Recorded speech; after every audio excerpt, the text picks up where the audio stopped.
ചേച്ചി ഇതിന് ശേഷം ഒരു കല്യാണം എന്നുള്ള രീതിയിലേക്കൊക്കെ ചിന്തിച്ചു പലപ്പോഴും ചിന്തിക്കാറുണ്ടായിരുന്നു. അത് മുടങ്ങും മീൻസ് മനസ്സുകൊണ്ട് തന്നെ മുടക്കും, പിന്നെയും ചിന്തിക്കും. പിന്നെ നമ്മളൊക്കെ മനുഷ്യരാണ്. ആരും എന്താ പറയാ, എനിക്ക് ആരോടും പിന്നീട് പ്രണയം തോന്നിയിട്ടില്ല, അല്ലെങ്കിൽ എനിക്ക് ആരോടും ഇഷ്ടം തോന്നിയിട്ടില്ല എന്നൊന്നും പറഞ്ഞിട്ട് കാര്യമില്ല. അങ്ങനെയാണെങ്കിൽ ചേട്ടന്റെ ഓർമ്മയ്ക്ക് ഒരു വിള്ളൽ വീഴുമെന്ന് ചേച്ചി ചിന്തിച്ചിട്ടുണ്ടായിരുന്നു? ഒരിക്കലുമില്ല. ആ ഓർമ്മ എന്നും എന്നും എന്റെ കൂടെ തന്നെ ഉണ്ട്. അത് എന്റെ മരണം വരെ ഉണ്ട്. വേറൊരാളുണ്ടെങ്കിലും അത് ഓർമ്മ കാണാതിരിക്കില്ലല്ലോ. കാരണം സുധിച്ചേട്ടനെ എപ്പോഴും ഓർത്താലല്ല ചേച്ചിക്ക് സുധിച്ചേട്ടനെ വെച്ച് കണ്ടന്റ് ചെയ്യാൻ പറ്റൂ. ഓക്കെ, സുധിച്ചേട്ടനെ വെച്ച് വീഡിയോസ് ചെയ്യാൻ വേണ്ടിയിട്ട് പറ്റത്തുള്ളൂ. അതുകൊണ്ട് സുധിച്ചേട്ടനെ എപ്പോഴും ഓർത്തിരിക്കും. ഞാൻ വെറുതെ പറഞ്ഞ കേട്ടോ. ശരിക്കും അത് നമ്മൾ അങ്ങനെയാണ്. ശരിക്കും ഒരു റിലേഷൻഷിപ്പ് ഒക്കെ ആണെങ്കിൽ പോലും മറക്കാനൊക്കെ ശരിക്കും പറഞ്ഞാൽ പാടാന്നേ. അത് അത്രയ്ക്കും സ്നേഹിച്ചിട്ടുണ്ടെന്നുണ്ടെങ്കിൽ മറക്കാനൊക്കെ പാടാം. രേണുസുതി അത്രയ്ക്ക് സ്നേഹിച്ചിട്ടുണ്ടെന്നുണ്ടെങ്കിൽ ശരിക്കും രേണുസുതിക്കും അങ്ങനെ തന്നെ ആയിരിക്കും. ഓക്കെ, അപ്പോ ബാക്കിയാണ്. 3 വർഷമായില്ലേ. എനിക്ക് എത്രയോ നാൾ മുന്നേ കല്യാണം കഴിക്കായിരുന്നു. എന്നെ പറയാനും. എത്രയോ പേര് കല്യാണം കഴിക്കുന്നു. ഭർത്താവ് ഉള്ളവർ പോകുന്നില്ലേ, ഭർത്താവ് ഉള്ളവർ ഇട്ടിട്ട് പോകുന്നില്ലേ. അതിനുശേഷം പ്രണയം ഉണ്ടായിട്ടുണ്ടോ? പ്രണയം ഇല്ലെന്ന് പറഞ്ഞാൽ അത് കള്ളത്തരമായിരിക്കും. പ്രണയം മനസ്സിലുണ്ടായിട്ടുണ്ട്, ഇല്ലെന്നല്ല. സുധിച്ചേട്ടനോടും പ്രണയമുണ്ട്. ചിലപ്പം അദ്ദേഹം ഇല്ല, അല്ലെങ്കിൽ അദ്ദേഹം ഇല്ല, ഒരു രൂപമായിട്ടില്ലേലും അദ്ദേഹത്തോട് ആ മനസ്സിൻ്റെ ഉള്ളിൽ അദ്ദേഹത്തോട് ഇപ്പോഴും പ്രണയിക്കുന്നുണ്ട് ഞാൻ. ചിലപ്പം വേറെ ഒരാൾ, അല്ലെങ്കിൽ നമ്മളോട് ഇഷ്ടമാണെന്ന് പറഞ്ഞൊരു അല്ല ആണോ ഇപ്പോൾ ഇയാളുമായിട്ട് ജീവിച്ചു കഴിഞ്ഞാൽ ചിലപ്പം പിന്നെ ഞാനൊക്കെ ഇല്ല, എന്ത് വന്നാലും നമ്മുടെ കുഞ്ഞുങ്ങൾക്ക് ഒരച്ഛൻ അല്ലെങ്കിൽ ഒരു രണ്ടാമത് വരുന്ന ആരും ഒരിക്കലും അച്ഛനാകും, റീപ്ലേസ് ചെയ്യാൻ പറ്റില്ല. അങ്ങനെ വരുമ്പോൾ എനിക്ക് ഞാൻ ഡൗൺ ആവും. പിന്നെ ഞാനതങ്ങ്. പക്ഷേ കുറച്ച് നാളുകൾക്ക് മുന്നേ ഈ ഷഫീന ബീവി, രേണുസുതി ഷഫീന ബീവിയെ എടുത്തിട്ട് അലക്കിയപ്പോൾ ഷഫീന ബീവി തിരിച്ചൊരു വീഡിയോ ഇട്ടിരുന്നു. ബാറിൽ പോയിട്ട് ഒരാളുടെ നെഞ്ചത്ത് ചാരിക്കിടന്ന് ബീറോ ലിഖറോ എന്തോ കുടിച്ച് ഇങ്ങനെ ആർത്തുല്ലസിച്ച് നടക്കുന്ന ഒരു രേണുസുതി. ഓക്കെ, ആ വീഡിയോ എനിക്കൊന്നും ഇപ്പം എൻ്റെ കയ്യിലില്ല, അത് പോയി. ഞാനത് വീഡിയോ ചെയ്തിട്ടുണ്ടായിരുന്നു.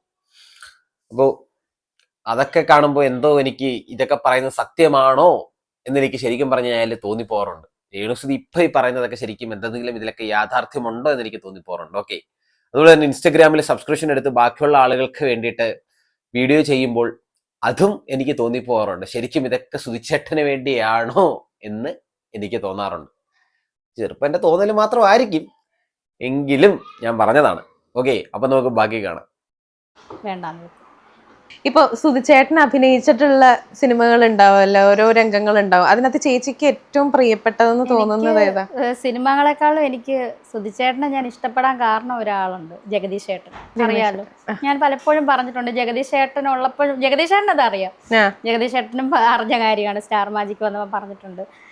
എനിക്ക് ജഗദീഷ് ചേട്ടനെ ഭയങ്കര ഇഷ്ടമായിരുന്നു. നമുക്ക് ഈ പണ്ട് ക്രഷ് തോന്നത്തില്ലേ, അതുപോലെ ജഗദീഷ് ചേട്ടനോട് ഭയങ്കര ക്രഷ് ആയിരുന്നു. ഇപ്പൊ ഋതപ്പൻ എപ്പോഴും ചേച്ചിനെ വിഗ് വെച്ചിട്ടാണോ കാണാ, അതോ ഋതപ്പന്റെ മുമ്പിലേക്ക് അതായത് വിഗ് ഇല്ലാതെ ചെന്ന് നിക്കാനായിട്ടുള്ള ധൈര്യമായോ ഇപ്പൊ മനസ്സിൽ? ഞാനിത് ഊരി വെക്കും, കാരണം ചൂടെടുക്കുന്നു ഭയങ്കര. നമുക്ക് ഒരുപാട് ചൂട് പറ്റത്തില്ല. എനിക്കിത് കാണാൻ പറ്റാത്തതുകൊണ്ടാ. എനിക്കിത് കാണാൻ പറ്റില്ല. ഈ ഇന്റർവ്യൂ ഇപ്പൊ എത്രയെന്നറിയാവോ? പാർട്ട് 4 ശരിക്കും. എനിക്ക് തോന്നുന്നു നമ്മൾ വയസ്സ് എന്ന് നമ്മളെയൊക്കെ കുഴിയിലേക്ക് എടുക്കുമ്പോഴും ഇതിന്റെ ഒരു പാർട്ട് 200 പാർട്ട് 300 ഒക്കെ അത്രയൊക്കെ ആവുമായിരിക്കും. ഒരു പാർട്ട് ഒരു 60 ആവുമായിരിക്കും.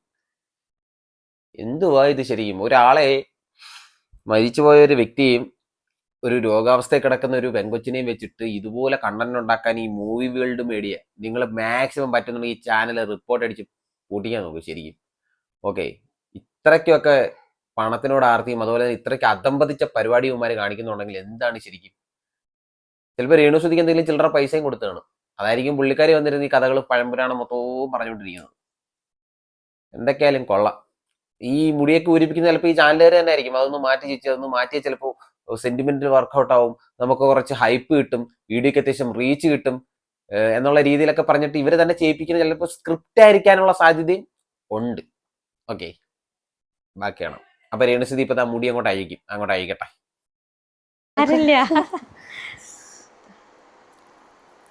നമുക്കേ ചൂട് ഒരുപാട് പറ്റത്തില്ല. ഭയങ്കര ഋതപ്പൻ തന്നെയല്ല. നമ്മൾ പുറത്ത് ആളുകൾ നമ്മളെ നോക്കുമ്പം, ഇപ്പം ഏത് ക്യാൻസർ പേഷ്യൻറ്റിനോട് ചോദിച്ചാലും അവർക്ക് വിഷമം വരും. കാരണം നമ്മുടെ മുടിയാണ് നമ്മുടെ സൗന്ദര്യം. ഞാൻ അങ്ങനെ വിശ്വസിക്കുന്ന ആളായിരുന്നു. എനിക്ക് ഒരുപാട് മുടിയുള്ള ആളായിരുന്നു. ഈ ഋതപ്പൻ ഇത് കാണുമ്പോഴേക്കും ഞാൻ ഷോള് കെട്ടൂടാ. ഞാൻ ഷോള് കെട്ടിയിട്ടാണ് ഋതപ്പൻ്റെ മുന്നിൽ നിൽക്കുന്നത്. കാരണം ഞാൻ ഒരുപാട് മുടിയെ സ്നേഹിച്ച ആളാണ്. ഞാൻ ഒരുപാട് മുടിയെ ഞാൻ സ്നേഹിച്ച ആളാണ്. ഈ പുറത്തേക്ക് ഇറങ്ങുമ്പോ ആളുകളുടെ ഓരോ സംസാരങ്ങൾ ഉണ്ടാവില്ല. അറിയാം എങ്കിൽ പോലും രേണു സത്യം പറഞ്ഞാൽ ചില ആളുകൾ സ്നേഹത്തോടെ വന്നിട്ട് പറയും അയ്യോ മുടി വെച്ച നന്നായി. പക്ഷെ എന്നാലും എനിക്കറിയാം ഇത് വിഗ്ഗാണ്. ഇനി ഇത് വളർന്നു വരണം. ഒരു പെണ്ണെന്ന് പറഞ്ഞാൽ അത് മുടിയാണ് അവരുടെ സൗന്ദര്യം, ഒരു മുഖത്തിൻ്റെ ഷേപ്പ്. ഇങ്ങനെയാണോ ഞാനിരുന്നത്? നിങ്ങൾക്ക് അറിയാവുന്നതല്ലേ. പലപ്പോഴും വിഷമമുണ്ട്, പക്ഷെ നമ്മൾ അംഗീകരിച്ചല്ലേ പറ്റത്തുള്ളൂ. ആദ്യമായിട്ട് ഈ മുടി പോകുന്ന ആ ഒരു സമയത്തുണ്ടല്ലോ, എങ്ങനെ നമുക്ക് എനിക്കിപ്പോൾ കുറച്ച് മുടി പോയാലും നമുക്ക് അത് അക്സെപ്റ്റ് ചെയ്യാൻ ബുദ്ധിമുട്ടാണ്. നമ്മളൊരു ഹെയർ ഓയിൽ തേക്കുക, അതിനെ പ്രിവെന്റ് ചെയ്യാനുള്ള കാര്യങ്ങൾ നമ്മൾ ചെയ്യും. ഇത് ചെയ്യാൻ പറ്റില്ല, അല്ലെങ്കിൽ ഇത് പോവുകയാണ്, ഇതാണ് നമ്മുടെ ജീവിതം, ഇനി കുറച്ച് നാൾ അങ്ങനെ ആയിരിക്കും എന്നുള്ളത് നമുക്ക് അറിയാം. മനസ്സുകൊണ്ട് അംഗീകരിച്ചു കഴിഞ്ഞ് നമ്മൾ ഫുഡ് കഴിക്കാൻ ഇങ്ങനെ തൊടുമ്പോൾ പറന്നു പോകും കീമോ കഴിഞ്ഞിട്ട്. അതങ്ങനെയാണ് എല്ലാവർക്കും, എനിക്ക് മാത്രമല്ല, അതങ്ങനെയാണ്. കീമോ ചെയ്യുന്ന എല്ലാവർക്കും അങ്ങനെയാണ്. നമ്മൾ കോഫിയോ അല്ലെങ്കിൽ ഫുഡ് കഴിക്കുമ്പോൾ പറന്നെങ്കിൽ വീഴുക. ഇപ്പൊ ഇവിടെ ശ്രദ്ധിച്ചാൽ മനസ്സിലാവും, അവിടെ നിന്ന് കുറച്ചൊക്കെ ഇങ്ങനെ വെച്ചാൽ പോവും. ഇത് ഈ ഇരിക്കുന്നില്ലേ, വളർന്നതല്ല, അത് പോകാനുള്ളതാണ്. ഇങ്ങനെ തട്ടിയാൽ പോവും അത്. പിന്നെ ഞാൻ ഇങ്ങനെ വെച്ചേക്കുന്ന തൊടാതെ കുറച്ചെങ്കിലും ഇരുന്നോട്ടേന്ന് വെച്ച്. കീമോ കഴിഞ്ഞാതെ ഒരിക്കലും ഇത് വളരത്തില്ല. വിഷമമുണ്ട്, നമ്മൾ അംഗീകരിച്ചല്ലേ പറ്റത്തുള്ളൂ. പുറത്തെ ആളുകൾ ചോദിക്കുമ്പോൾ വിഷമമുണ്ട് ചേച്ചി? ടു ബി ഫ്രാങ്ക് പറഞ്ഞു. തീർച്ചയായിട്ടും ചോദിക്കുമ്പോഴല്ല, നോട്ടം രേണുസുതി അല്ലേ, അയ്യോ പിന്നെ മുടി കാണാൻ ഭയങ്കര വിഷമമാണ്. ഒരു കാര്യം ചോദിച്ചോട്ടെ, നമ്മുടെ അമ്മമാർക്ക് ഇപ്പൊ ചേച്ചി ഒരു അമ്മയാണ്, നമ്മുടെ അമ്മമാർക്ക് നമ്മളെ ഇങ്ങനെ കാണുമ്പോൾ ഉള്ളൊരു ബുദ്ധിമുട്ടെന്ന് പറഞ്ഞു കഴിഞ്ഞാൽ അത് വേറെ തന്നെയാണ്. അവർക്ക് മനക്കെട്ടി ഉണ്ടാവില്ല ചേച്ചിനെ ഇങ്ങനെ കാണാൻ വേണ്ടിയിട്ട്. ചേച്ചിയുടെ അമ്മ ചേച്ചിനെ കാണുമ്പോൾ, അല്ലെങ്കിൽ ചേച്ചിയുടെ ഓരോ അവസ്ഥയും ഡേ ടു ഡേ ലൈഫിൽ നടക്കുന്ന കാര്യങ്ങളൊക്കെ കണ്ടോണ്ടിരിക്കുമ്പോൾ എന്തൊക്കെ ചോദ്യങ്ങളാണ് ഈ പെണ്ണ് ചോദിക്കുന്നത്? എന്തൊക്കെ ചോദ്യങ്ങൾ ഈ പെണ്ണിന് ചോദിക്കണം? ആ ഒരു ക്യാൻസർ എന്ന് പറയുന്ന ഒരു രോഗം ഉണ്ടാവുമ്പോൾ നമ്മൾ നോർമലി എല്ലാ മനുഷ്യന്മാരോടും ഡോക്ടേഴ്സ് പറയുന്ന ഒരു കാര്യമുണ്ട്. ഓക്കെ, മാക്സിമം ഹാപ്പി ആയിട്ട് ഇരുത്താൻ വേണ്ടിയിട്ട് ശ്രമിക്കുക. ഓക്കെ, ആ ഒരു പേഷ്യന്റിനെ എപ്പോഴും ഹാപ്പി ആയിട്ട് ഇരുത്താൻ വേണ്ടിയിട്ട് ശ്രമിക്കുക. അവരുടെ ബോഡിയിൽ ഹാപ്പി ഹോർമോൺസും കാര്യങ്ങളൊക്കെ അത്യാവശ്യം നല്ല രീതിയിൽ ഇമ്പ്രൂവ് ആക്കാൻ വേണ്ടിയിട്ട് ശ്രമിക്കുക.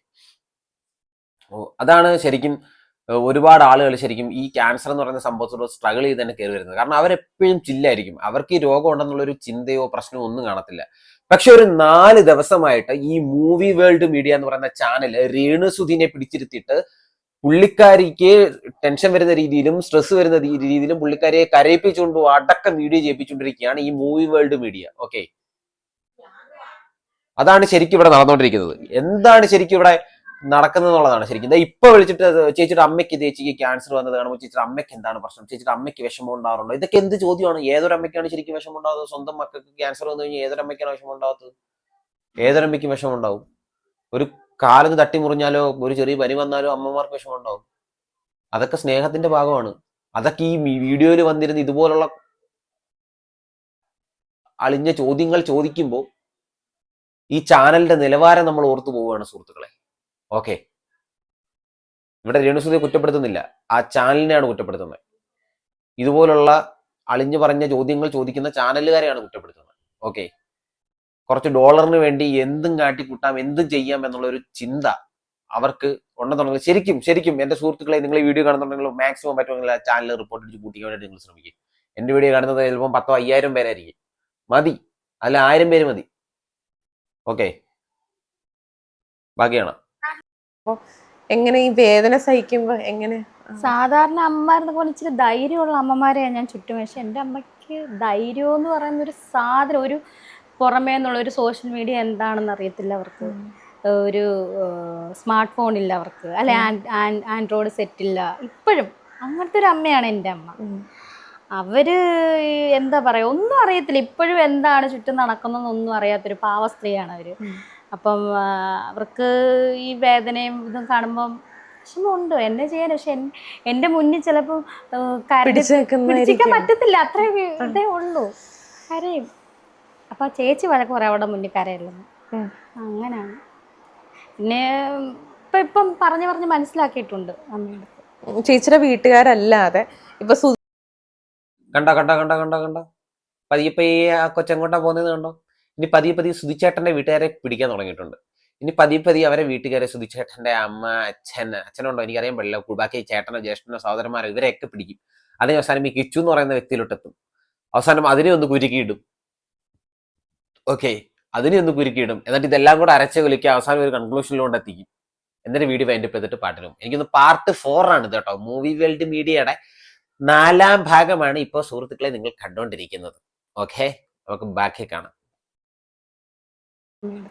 ചേച്ചിയുടെ വീട്ടുകാരല്ലാതെ ഇപ്പൊ സുധിച്ചേട്ടന്റെ കുടുംബത്തിൽ നിന്നാണെങ്കിലും ആരെങ്കിലും ഒരു സപ്പോർട്ടായിട്ട് വന്നിട്ടുണ്ടോ ഒരാള്? ഇപ്പം ഈ ക്യാൻസർ വന്നേ പിന്നെ ഒരു മനുഷ്യൻ, എൻ്റെ ഭർത്താവിൻ്റെ വീട്ടുകാരുമില്ല, ആരുമില്ല. എനിക്കുള്ള ചുറ്റുമുള്ള കുറച്ച് ഫ്രണ്ട്സ്, ഞാൻ പറഞ്ഞില്ല, ഞാൻ പ്രതീക്ഷിക്കാത്ത ആളുകൾ. അന്ന് പറഞ്ഞ് ഈ വരാത്തവരെ ഒരിക്കലും കുറ്റപ്പെടുത്തില്ല. അവർക്ക് ഓരോ സിറ്റുവേഷനാണ്, അവർ വിളിച്ച് തിരക്കാറുണ്ട്. എല്ലാവരും ഇല്ല. എനിക്ക് സന്തോഷമായത് എൻ്റെ കൂടെ പണ്ട് പഠിച്ച എൻ്റെ 4 ഫ്രണ്ട്സ് വന്ന് എന്നെ കാണാം. കൂടെ പഠിച്ചവരൊക്കെ വരുമ്പോൾ നമുക്ക് പൊട്ടിക്കരയാണ്. അവൾ എൻ്റെ പഴയ ഒരു ഫ്രണ്ടാണ്. അവൾ ബെസ്റ്റ് ഫ്രണ്ടാന്ന് തന്നെ പറയാം. ഞങ്ങൾ ബെസ്റ്റ് ഫ്രണ്ടായിരുന്നു. നസ്റിൻ എന്ന് പറയുന്നത്. അവൾ ട്രിവാൻഡ്രത്തു നിന്ന് എന്നെ കാണാൻ വന്നു. കുഞ്ഞുങ്ങളെ ഇട്ടിട്ടാണ് എന്നെ കാണാൻ വന്നത്. അവളും അയ്യപ്പ, സെബായി, നമ്മൾ കൂടെ പഠിച്ചവരെന്ന് പറഞ്ഞാൽ ഒരു നീതു, ഇവർ 4 പേര് എന്നെ കാണാൻ വന്നിട്ട് പൊട്ടിക്കരയോ. നസ്രി പൊട്ടിക്കരയുമാണ്, എൻ്റെ അടുത്തോട്ട് വരുന്നില്ല. പൊട്ടിക്കരഞ്ഞ് പോകാൻ നേരത്ത് എൻ്റെ കയ്യിലോട്ട് ഇങ്ങനെ എന്തെങ്കിലും മേടിക്കണമെന്ന് പൈസ വെച്ച് തന്നപ്പോൾ ഞാൻ മുടി കണ്ടിട്ടാണ് അവൾക്ക് സഹിക്കാൻ പറ്റാത്തത്. കാരണം എൻ്റെ മുടി അവൾക്ക് ജീവനായിരുന്നു പണ്ട്. സഹിക്കാൻ അവൾ പറഞ്ഞ് എനിക്ക് പറ്റുന്നില്ല എന്ന് പറഞ്ഞ് ഓടിപ്പോവായിരുന്നു അവൾ ഇവിടുന്ന്. 21-ാം തീയതി കീമോ ഉണ്ട്, അതിനുശേഷമാണ് ഓണം വരുന്നത്. 21-ാം തീയതി, അതെ. ഇനിയിപ്പം 4ാമത്തെ കീമോയിലോട്ട് കടക്കുവാണ്. പേടിയുണ്ടോ? ആ ഒരു അവസ്ഥ അത് വളരെ, ഞാൻ പറഞ്ഞില്ലേ, ഭയങ്കര ഭയാനകമാണ്. കാരണം കീമോ മരുന്നിൻ്റെ കൂടെ തന്നെ നമ്മൾ 2 ലക്ഷം രൂപ സംതിങ്ങിൻ്റെ മെഡിസിൻ, ആൻറ്റിബോഡി നമ്മൾ മേടിക്കണം. അതാണിപ്പോൾ എൻ്റെ മനസ്സ് മുഴുവൻ ടെൻഷനാണ്. ഇനി 3 കീമോ കൂടെ റിമൈനിങ് ആണ്. അത് 3-നും നമുക്ക് ആ ആൻറ്റിബോഡി വേണം. അത് കറക്റ്റ് സമയത്ത് തന്നെ നടക്കുകയും വേണം. ആ സമയത്ത് എല്ലാം പറ്റത്തില്ല. നമുക്ക് ജീവൻ തിരിച്ചു കിട്ടാനുള്ള ആ ടാർഗറ്റ് തെറാപ്പിയുടെ ഭാഗമാണത്. ഫണ്ടായോ? ഫണ്ട് മനസ്സുകൊണ്ടിങ്ങനെ സ്വരുക്കൂട്ടുന്നതേ ഉള്ളൂ. എന്ത് ചെയ്യണം ആയിട്ടില്ല, ആകുന്നതേ ഉള്ളൂ. ഞാനിങ്ങനെ ചിന്തിക്കുന്നു. ഞാൻ ആരോടും ഒന്നും ഞാൻ ചോദിക്കാറില്ല. ഞാൻ അന്നും ഇന്നും പറയുന്ന പോലെ ആരോടും ചോദിക്കാറില്ല. അത് വേണം, എന്തായാലും ഫണ്ട് ആവണമെന്നുള്ള ഒരൊറ്റ കരുതലാണ്. ഇപ്പോൾ ഈ 21-ാം തീയതി എനിക്ക് ആ ഫണ്ട് ആവണം, പൈസ വേണം, കീമോ ചെയ്യണം. അത് കഴിഞ്ഞിട്ട് ഒരുപാട് മെഡിസിൻസ് മേടിക്കണം. അത് തന്നെയല്ല, ഇതിൻ്റെ നമ്മൾ ഓരോ പരിശോധന, ഒരുപാട് പൈസയാവും പരിശോധനയ്ക്ക്. ബ്ലഡിൻ്റെ ഒക്കെ ടെസ്റ്റ് ഒറ്റയടിക്ക് 4000-5000 രൂപയൊക്കെയാണ് ബ്ലഡിൻ്റെ ടെസ്റ്റും കാര്യങ്ങളും. ഈ ഒരു കീമോ മരുന്നിൻ്റെ കൂടെ ആ 2 ലക്ഷം രൂപയുടെ മരുന്ന് ചെന്ന് മേടിക്കണം. ചിലത് ഇവിടെ അവരയച്ചു തരും, ചിലത് നമ്മൾ ചെന്ന് മേടിക്കണം. അപ്പം എനിക്കിപ്പം ജോലിയില്ല, എൻ്റെ ചേച്ചിക്കുണ്ടായിരുന്ന ജോലിയില്ല, അതും പോയി. എൻ്റെ പപ്പ ഓൾറെഡി പുള്ളി വർഷങ്ങളായിട്ട് ജോലിയില്ല, ജോലിക്ക് പോകാൻ പറ്റുന്ന അസുഖമാണ്. ഇപ്പോൾ ഒരു ആക്സിഡൻറ്റും വന്ന് കിടപ്പാണ്. അമ്മയ്ക്കറിയാമല്ലോ ജോലിയില്ല. അപ്പം സാമ്പത്തികമാണ് ഏറ്റവും വലിയ പ്രശ്നം. അത് എങ്ങനെയും ദൈവം തരുമെന്ന് തന്നെയാണ് എൻ്റെ വിശ്വാസം. ദൈവം തരട്ടെ, അത്രേ ഉള്ളൂ. ദൈവത്തിൽ പൂർണ്ണ വിശ്വാസം ാണ് മുന്നോട്ട് പോകുന്നത്. ഈ എന്താ പറയാ, പേര് പറയണ്ട എന്ന് പറഞ്ഞിട്ട് ആരെങ്കിലും സഹായം ചെയ്തിട്ടുണ്ടോ? ഉണ്ടായിരുന്നു. ഒരുപാടല്ല, വിരലെണ്ണാവുന്ന ഒരു പേര്. എനിക്ക് രേണു എന്ന് പറഞ്ഞ കോടികളൊന്നും അല്ലെങ്കിലും അവർക്ക് തന്നത് അത് എനിക്ക് വലിയ കോടിയാണ്. അവർ തന്ന പൈസ എനിക്ക് വലിയ, ഞാൻ പറഞ്ഞില്ല, സായി വന്ന് ആദ്യം തന്ന സായിയാണ് വന്ന് എനിക്ക് AC മേടിച്ച് തന്നില്ലേ, പൈസ കൊണ്ട് തന്നു. ആ പൈസ തന്നെയാണ് തന്നിട്ട്, 1 ലക്ഷം രൂപ തന്നെയാണ് തന്നത്. എത്രയാണെന്ന് ഞാൻ പറയുന്നില്ല, 1 ലക്ഷം പൈസ തന്നെയാണ്. അങ്ങനെ തന്നെ പറയുന്നു. അതെനിക്ക് ഏറ്റവും വലിയൊരു ഉപകാരമായി. അത് സായിക്കെങ്കിലും തോന്നിയല്ലോ. അങ്ങനെ അപ്പോൾ ഞാൻ ചോദിച്ചില്ലെങ്കിലോ തോന്നിയല്ലോ. അത് സായിയുടെ വൈഫിനെയും മക്കളെയൊക്കെ ദൈവം അനുഗ്രഹിക്കട്ടെ, തലമുറകളെയൊക്കെ ദൈവം അനുഗ്രഹിക്കട്ടെ. മക്കളായിട്ടില്ല, അവൻ കുടുംബത്തെ അനുഗ്രഹിക്കട്ടെ. അതുപോലെ ഒരുപാട് പേരെന്നെ പേര് പറയാതെയും പറഞ്ഞവരും ഒക്കെ എനിക്ക് 1 രൂപ തന്നെങ്കിൽ അവരുടെ തലമുറ ദൈവം അനുഗ്രഹിക്കട്ടെ എന്നുള്ള എന്നും അവരോട് പ്രാർത്ഥനയും നന്ദിയും കടപ്പാടും സ്നേഹവും എന്നും ഉണ്ടാവും. ഞാൻ തിരിച്ചു വരുമ്പോൾ ആ ഒരു കടപ്പാടും നന്ദി അവരോട് കാണിച്ചിരിക്കുന്നു. ഇപ്പൊ ചേച്ചി ബിഗ് ബോസിൽ ഉണ്ടായിരുന്നു, ആ ഒരു സമയത്ത് ഉണ്ടായിരുന്ന ആൾക്കാർ, ഇപ്പൊ മിണ്ടാത്ത ആൾക്കാരും ഉണ്ട്, മിണ്ടുന്ന ആൾക്കാരും ഉണ്ട്, ഇപ്പോഴും കോണ്ടാക്റ്റിൽ ഉള്ള ആൾക്കാരും ഉണ്ട്. അപ്പം ഇതിനകത്ത് ആരെങ്കിലും ഹെൽപ്പായിട്ട് വന്നിട്ടുണ്ടായിരുന്നു? ഇപ്പൊ സായി ചേട്ടൻ വന്നിട്ടുണ്ടായിരുന്നു, അതല്ലാതെ ഹെൽപ്പായിട്ട് ആരെങ്കിലും? ഞാൻ പറഞ്ഞില്ല, എനിക്ക് ഹെൽപ്പ് തന്നോ തരാത്തോ ഒന്നും അല്ലടാ. എന്നെ ഒന്ന് കണ്ടല്ലോ, അനുവാണേലും ആദില നൂറ വന്ന് എന്നെ കണ്ടു, എനിക്ക് ഫുഡും കാര്യങ്ങളൊക്കെ വാങ്ങിച്ചു തന്നു, ഭയങ്കര സന്തോഷം. അതുപോലെ ബിന്നി ഹസ്ബൻഡും വന്നു, എന്നോട് പറഞ്ഞു ഇന്ന പോലെ എന്തെങ്കിലും മേടിക്കാൻ പറഞ്ഞു. ചെറിയല്ല, എനിക്ക് വലുത് തന്നെയാണ് തന്നു. അതുപോലെ പിന്നെ ബിഗ് ബോസിലെ വേറെ ആരും എന്നെ വന്ന് കണ്ടില്ല. ലാലേട്ടൻ അങ്ങനെ എന്തെങ്കിലും വിളിക്കോ? അവര് അതിന്റെ ആൾക്കാർ വിളിച്ചായിരുന്നു ബിഗ് ബോസിന്റെ, പക്ഷെ പിന്നീട് എനിക്ക് തോന്നുന്നു ഈ ബിഗ് ബോസ് പുതിയത് വരുമല്ലോ, അതിന്റെ തിരക്കായോണ്ടായിരിക്കും പിന്നെ ഒരു കോളോ ഒന്നും. എന്നെ ഇങ്ങോട്ട് വിളിച്ചിരുന്നു, എൻ്റെ ചേച്ചി സംസാരിച്ചിരുന്നു എങ്ങനെയാണ് കാര്യങ്ങൾ, സാമ്പത്തികം, ഞങ്ങളുടെ അവസ്ഥ പറഞ്ഞിരുന്നു. പിന്നെ ആരും വിളിച്ചില്ല, ആരും വന്ന്. ഞാനും ബിഗ് ബോസിന്റെ ഭാഗമല്ലായിരുന്നു, പക്ഷെ പിന്നെ ആരും വിളിച്ചുമില്ല. എനിക്കറിയില്ല, അവർ വിളിച്ചുമില്ല, പിന്നെ ഒന്നും തിരക്കൊന്നുമില്ല. എനിക്ക് തോന്നുന്നു ഈ പുതിയ ബിഗ് ബോസിന്റെ തിരക്കൊണ്ടായിരിക്കാം. ഇപ്പൊ ഇൻ കേസ് കിച്ചു ബിഗ് ബോസിലേക്ക് കയറുകയാണെന്നുണ്ടെങ്കിൽ രേണു സുധി എന്ന് പറയുന്ന ഒരു വ്യക്തി അവിടെ ഒരു കണ്ടന്റ് ആവാൻ സാധ്യതയുണ്ട്? ആയിരിക്കും, തീർച്ചയായിട്ടും. ഞാൻ പോയത് കൊണ്ട് എനിക്കറിയാലോ ഇവിടെ. ഞാൻ പറഞ്ഞില്ലേ, ഈ പെങ്കൊച്ച് ഏതിലായിരിക്കും എത്തി നിൽക്കാൻ പോകുന്നതെന്ന്. കണ്ടോ സുഹൃത്തുക്കളെ? ഇത് ശരിക്കും ആ പയ്യന്റെ ഫ്യൂച്ചർ തുലയ്ക്കാൻ വേണ്ടിയിട്ട് എടുത്തു വെച്ചേക്കുന്ന ഒരു സാധനമാണ്. ഈ പാർട്ട് 1, പാർട്ട് 2, പാർട്ട് 3 എന്ന് പറഞ്ഞാൽ ഇറക്കി വെച്ചിരിക്കുന്ന ഇന്റർവ്യൂസ്, അത് കിച്ചുസുധിയുടെ ലൈഫ് തുലയ്ക്കാൻ വേണ്ടിയിട്ട് എടുത്തു വെച്ചിരിക്കുന്ന സാധനമാണ്. അത് 100% ഉറപ്പാണ്. ഓക്കെ, ഇപ്പൊ രേണുസുധി പറയുന്ന ബാക്കി കാര്യങ്ങൾ നിങ്ങൾ കേട്ടോണം. ഓക്കെ, കിച്ചു ബിഗ് ബോസിൽ ചെന്ന് കഴിഞ്ഞാൽ എന്താണ് ചെയ്യാൻ പോകുന്നത് രേണുസുധി ഇപ്പൊ പറയും, അത് നിങ്ങൾ കേട്ടോണം. ഓക്കെ, ഉള്ളതല്ലേ അവിടെ ഇട്ട്, ഉറപ്പായിട്ടും രേണുസുധി ആയിരിക്കും കിച്ചുവിനുള്ള കണ്ടന്റ്. കിച്ചുവിനെതിരായിട്ട് ഒരുപാട് പേര്, മീൻസ് എല്ലാവരും അങ്ങോട്ടും ഇങ്ങോട്ടും എതിരാണല്ലോ. ഗെയിം എന്ന് പറഞ്ഞാൽ, എതിരെന്ന് പറഞ്ഞാൽ ഞാൻ അതാ ഉദ്ദേശിച്ചത്, ഗെയിം. It's A game. എല്ലാവരും അവിടെ പോകുന്നത് എന്തിനാണ്? വിൻ ചെയ്യണമെന്നുള്ള ആഗ്രഹം കൊണ്ട്. അപ്പം ഗെയിമിന് വേണ്ടിയിട്ട് അവരവരോട് ചിലപ്പം കിച്ചുവിനോടുള്ള ഒരു കണ്ടന്റ് ആയിരിക്കും രേണുസുധി എന്ന് പറയുന്ന വളർത്തമ്മ. അവിടെ ഒരു വിക്ടിം കാർഡ് വരാൻ ചാൻസ് ഉണ്ടോ? വിക്ടിം കാർഡ് ഒരു എന്താ ഒരു ഇരയാക്കപ്പെടുക എന്നുള്ള രീതിയിൽ? ഉറപ്പാണ്. ഇനി രേണുസുധി ഇങ്ങനെ കേൾക്കാം ബിഗ് ബോസിനകത്ത്. കിച്ചു ഉണ്ടോ ഇല്ലയോ നമുക്ക് അറിയത്തില്ല. ഉണ്ടെങ്കിൽ സന്തോഷം. പ്രഡിക്ഷൻ ലിസ്റ്റിൽ വരുന്നുണ്ട്. അപ്പൊ ഉണ്ട്, തീർച്ചയായിട്ടും ഉണ്ടല്ലോ. സന്തോഷം. ആ സന്തോഷം എന്ന് പറയുന്നതിൽ ചെറിയൊരു ഭയം ഉണ്ടോ എന്ന് എനിക്കൊരു സംശയമുണ്ട്. കാരണം അവിടെ ചെന്ന് കഴിഞ്ഞാൽ ഈ പയ്യൻ ചിലപ്പം ആൾക്കാരോട് പറയാൻ പറ്റാത്ത കാര്യങ്ങൾ വരെ ചിലപ്പോൾ അതിൽ പോയിട്ട് കണ്ടന്റാക്കാൻ വെച്ചേക്കുമായിരിക്കും. ഓക്കെ, അങ്ങനെയാണെന്നുണ്ടെങ്കിൽ രേണുസുധി തീർന്നു. രേണുസുധി വലിച്ചു കയറി ഒട്ടിക്കും മിക്കവാറും. കിച്ചു പോയി അങ്ങനെ പോവുകയാണെന്നുണ്ടെങ്കിൽ. ഓക്കെ, കാരണം പോകുമ്പോൾ കിട്ടുവാണെന്നുള്ള ഒരു 50 ലക്ഷത്തിന്റെ കപ്പൊക്കെ അഴിക്കുകയാണെന്നുണ്ടെങ്കിൽ അവന്റെ ലൈഫ് സെറ്റാണ്. അവൻ പറഞ്ഞ പോലെ ഒരു വസ്തു വാങ്ങി വീട് വെച്ച് സെറ്റിലായിട്ട് അവന്റെ ബിസിനസ് നോക്കി അപ്പം കിട്ടട്ടെ എന്ന് പ്രാർത്ഥിക്കാം. സോ പറയുന്നത്, ഈ മൂവി വേൾഡ് മീഡിയ എന്ന് പറയുന്ന ഈ ചാനലിനോട് നിങ്ങൾ യോജിക്കുന്നുണ്ടോ? അവരെ പറ്റിയുള്ള അഭിപ്രായങ്ങളും അവരിപ്പോൾ എടുത്തു വെച്ച 4 ഭാഗമാണ്. ഇപ്പൊ ഇതിൽ രേണുസുധി പറഞ്ഞ കാര്യങ്ങളോടൊക്കെയുള്ള നിങ്ങളുടെ അഭിപ്രായങ്ങളും കാര്യങ്ങളും ഭിന്നതകളും ഒക്കെ അങ്ങോട്ട് കമന്റ്സ് ആയിട്ട് രേഖപ്പെടുത്തുക. വീഡിയോ ഇഷ്ടപ്പെട്ട വീഡിയോ ലൈക്ക് ചെയ്യുക. ഫേസ്ബുക്കിലാണെങ്കിൽ എന്നെ ഒന്ന് ഫോളോ ചെയ്യുക. യൂട്യൂബിലാണെങ്കിൽ ചാനൽ സബ്സ്ക്രൈബ് ചെയ്ത് ഹൈപ്പ് എന്ന് പറഞ്ഞ ഓപ്ഷൻ കൂടെ കൊടുത്താൽ നന്നായിരിക്കും. അപ്പൊ അടുത്തൊരു വീഡിയോയിൽ കാണാൻ സുഹൃത്തുക്കളെ. അതുവരേക്കും ബൈ.